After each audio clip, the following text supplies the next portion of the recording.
Let's now shift our focus to Nepal. A spiritual leader has been arrested on charges of rape and kidnapping.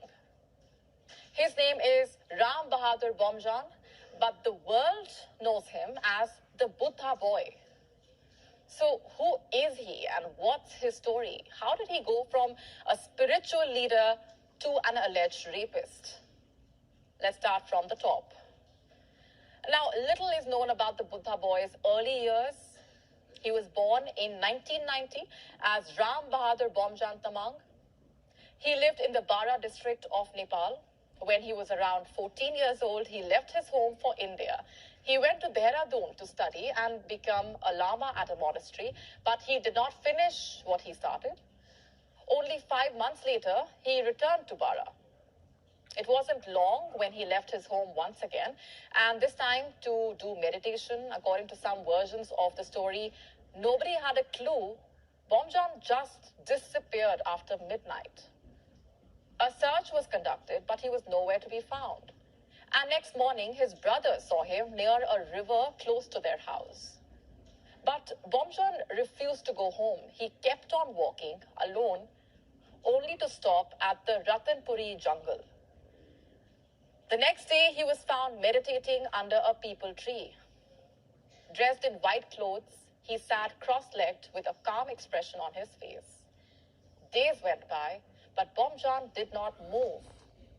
Days turned into weeks, and weeks turned into months. But Bomjon did not move a finger, let alone eat or drink. Soon the news spread. The pictures of Bomjon meditating were circulated. People started drawing parallels between him and Lord Buddha, the founder of Buddhism. And there were uncanny coincidences. Just like Buddha, Bomjon's mother was also named Maya Devi. Just like Buddha, Bomjon was also born on a full moon day. He also meditated under the peepal tree and assumed the same posture as Lord Buddha. At that time, this was enough to make people believe. Many started worshipping him as the reincarnation of Buddha. And soon, Bomjon became Nepal's Buddha boy. In the year 2005, the 15-year-old sat in a tree hole meditating for 11 months, without food, without water. That is what the local media reported. We still don't know how he did that. If at all, some 50 meters away, a barbed wire and guards isolated him from the touch of the world. Only his brother had the key to this fortress. Now, just a year ago, Ratanpuri had been a simple farming village. It had little contact to the outside world. But after the rise of the Buddha boy, the village became a sort of a pilgrimage site. Devotees bought and sold Bomjon's merchandise. There were pictures, videos, books. Even a documentary was made on him. Devotees gave him hundreds of thousands of rupees in offerings. Even well-known ministers and businessmen became his followers. A decade passed by. Bomjon declared his own religion, set up an ashram, and built an empire. His religious organization branched out both at home and abroad. But little did he know that his empire would fall like a castle of cards. So how did the Buddha boy's downfall actually begin? Well, he faced allegations of wrongdoing. Reports started to emerge about his violent behavior and alleged crimes. It began with an assault.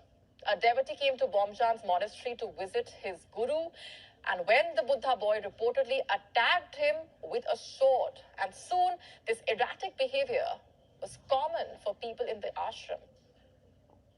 In the year 2010, dozens of assault complaints were filed against Bomjon. He was accused of beating the victims because they disturbed his meditation. In the year 2018, an 18-year-old nun accused Bomjon of raping her, that too at his own ashram when she was a minor.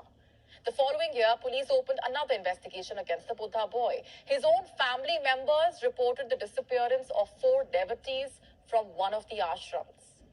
It's still not known where those people are. This was the Buddha boy's undoing. An arrest was issued against him in the year 2020, and almost 4 years on, the police finally got a hold of the Buddha boy. They tracked down the